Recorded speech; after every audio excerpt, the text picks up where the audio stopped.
ನಮಸ್ಕಾರ ವೀಕ್ಷಕರೇ, ನಾನು ಈ ಹಿಂದಿನ ಸಂಚಿಕೆಯಲ್ಲಿ ಬರ್ತ್ ಡೇಟ್ 5/14/23 ಈ ಡೇಟ್ಸ್ ಅಲ್ಲಿ ಹುಟ್ಟಿರೋರಿಗೆ ಕಾಮನ್ ಆಗಿ ಬರುವಂಥ ಹೆಲ್ತ್ ಇಶ್ಯೂಸ್ ಏನು ಬರುತ್ತೆ ಅವ್ರ ಲೈಫಲ್ಲಿ ಅನ್ನೋದ್ರ ಬಗ್ಗೆ ತಿಳಿಸ್ಕೊಟ್ಟಿದ್ದೆ. ಈ ಎಪಿಸೋಡಲ್ಲಿ ಈ ಸಂಚಿಕೆಯಲ್ಲಿ ನನಗೆ 6/15/24 6/15/24 ಈ ಬರ್ತ್ ಡೇಟ್ಸ್ಗಳಲ್ಲಿ ಹುಟ್ಟಿರುವಂಥವ್ರಿಗೆ ಅವ್ರ ಲೈಫಲ್ಲಿ ಬರುವಂಥ ಕಾಮನ್ ಆಗಿ ಬರುವಂಥ ಹೆಲ್ತ್ ಇಶ್ಯೂಸ್ ಏನಿದೆ, ಅದರ ಪ್ರಿಕಾಷನ್ಸ್ ಏನು ಮತ್ತು ಏನು ರೆಮಿಡೀಸ್ನ ಅವರು ಲೈಫ್ ಸ್ಟೈಲಲ್ಲಿ ಸೆಟ್ ಮಾಡ್ಕೊಳ್ಬೇಕು ಅನ್ನೋದ್ರ ಬಗ್ಗೆ ಡೀಟೇಲ್ ಆಗಿ ಮಾಹಿತಿಯನ್ನು ಕೊಡ್ತೇನೆ. ಓಕೆ, ಈಗ ನೋಡಿ 6/15/24 ಈ ಬರ್ತ್ ಡೇಟ್ಸ್ ಅಲ್ಲಿ ಹುಟ್ಟಿರುವಂಥವ್ರಿಗೆ ಅವ್ರ ಲೈಫಲ್ಲಿ ಬರುವಂಥ ಜನರಲ್ ಆಗಿ ಕಾಮನ್ ಆಗಿ ಬರುವಂಥ ಒಂದು ಲೈಫ್ ಹೆಲ್ತ್ ಇಶ್ಯೂಸ್ ಏನಿದೆ ಅಂತಂದ್ರೆ ಎಪಿಡೆಮಿಕ್ ಫೀವರ್ ಅಂತ ಹೇಳ್ತೀವಿ. ಸಾಂಕ್ರಾಮಿಕ ರೋಗಗಳು. ಎಪಿಡೆಮಿಕ್ ಫೀವರ್ ಅಂದ್ರೆ ಕೆಲವೊಂದು ಸೀಸನ್ ಇದು ಮಳೆ ಬಂದಾಗ ಬಿಸಿಲು ಹೆಚ್ಚಾದಾಗ ಬರುವಂತ ಎಪಿಡೆಮಿಕ್ ಫೀವರ್ಸ್ ಏನಿದೆಯಲ್ಲ ಇವ್ರಿಗೆ ಬೇಗ ಅಟ್ರಾಕ್ಟ್ ಆಗುತ್ತೆ. ಆಮೇಲೆ nervousness due to over anxiety ಅಂದ್ರೆ ಏನಾಗ್ತದೆ, ತಮ್ಮ ಬಗ್ಗೆ ಹೆಚ್ಚಿಗೆ ಕಾಳಜಿ ಮಾಡಿಕೊಳ್ಳುವಂತ ವಿಚಾರವಾಗಿ ಅವರು ಅತಿಯಾಗಿ ಯೋಚನೆ ಮಾಡೋದ್ರಿಂದ ಬರುವಂತ ಒಂದು ನರ್ವಸ್ನೆಸ್ ಬರ್ತದೆ.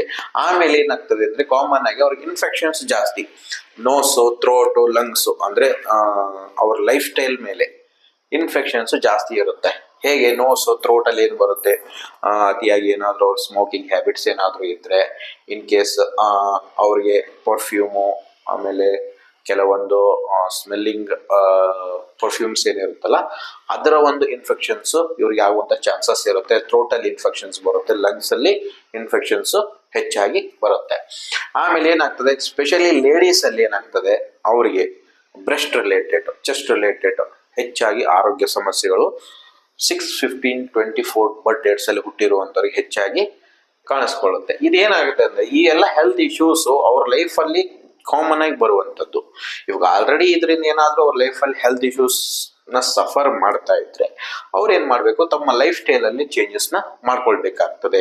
ಇನ್ ಕೇಸ್ ಯಾರಲ್ಲಿ ಬಂದಿರಲ್ವೋ ಅವರು ಈ ರೀತಿಯ lifestyle initial stage set ಮಾಡ್ಕೊಳ್ಳೋದ್ರಿಂದ ಏನಾಗ್ತದೆ, ಅವ್ರಿಗೆ ಅವ್ರ ಜೀವನದಲ್ಲಿ ಆ ಹೆಲ್ತ್ ಇಶ್ಯೂಸ್ ನ ಅವಾಯ್ಡ್ ಮಾಡಬಹುದು. ಈಗ ಏನಿದೆ ಪ್ರಿಕಾಷನ್ಸ್ ಅಂತ ಹೇಳಿದ್ರೆ ನೋಡಿ, ಕೆಲವರಿಗೆ 6/15/24 ಅಲ್ಲಿ ಹುಟ್ಟಿಸಿದವ್ರಿಗೆ ಏನಾಗ್ತದೆ, ಅವ್ರಿಗೆ ಬೆಳಗಿನ ಜಾವ ಸ್ನಾನ ಮಾಡುವಂತ ಒಂದು ಅಭ್ಯಾಸ ಇರಲ್ಲ.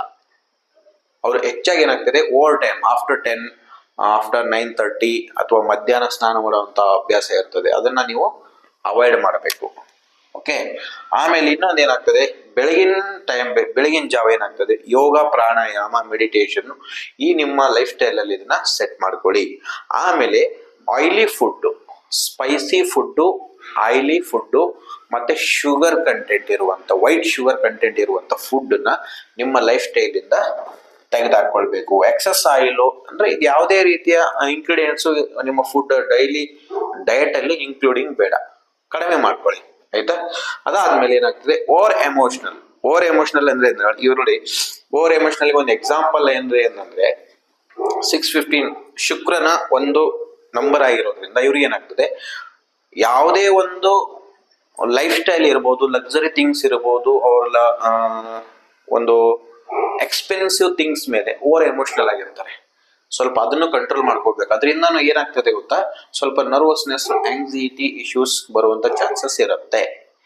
ಆಮೇಲೆ ವಾಟರ್ ಸ್ಪೋರ್ಟ್ಸ್ ನ ಇವ್ರ ಲೈಫ್ ಅಲ್ಲಿ ಅವಾಯ್ಡ್ ಮಾಡಬೇಕು. ವಾಟರ್ ರಿಲೇಟೆಡ್ ಸ್ಪೋರ್ಟ್ಸ್ ಇವ್ರು ಹೆಚ್ಚಾಗಿ ಇದ್ರ ಮಾಡೋದ್ರಿಂದ ಆ ತರ ಲೈಫ್ ಸ್ಟೈಲ್ ನ ಇವರು ವಾಟರ್ ರಿಲೇಟೆಡ್ ಸ್ಪೋರ್ಟ್ಸ್ ನ ಇವ್ರ ಜೀವನದಲ್ಲಿ ಅವಾಯ್ಡ್ ಮಾಡ್ಕೊಳ್ಳಿ, ಕಡಿಮೆ ಮಾಡ್ಕೊಳ್ಬೇಕು. ಅತಿಯಾಗಿ ಅವಾಯ್ಡ್ ಮಾಡ್ಕೊಳ್ಳೋದಂತೂ ಅದರಲ್ಲೇ ಇರುವಂತ ಒಂದು ಅಭ್ಯಾಸವನ್ನ ತೆಗೆದುಕೊಳ್ಬೇಕು, ಕಡಿಮೆ ಮಾಡ್ಕೋಬೇಕಾಗ್ತದೆ. ಮಾರ್ನಿಂಗ್ ವಾಕ್ ಅಂಡ್ ಎಕ್ಸರ್ಸೈಸ್ ಇದು ಕಾಮನ್ ಆಗಿ.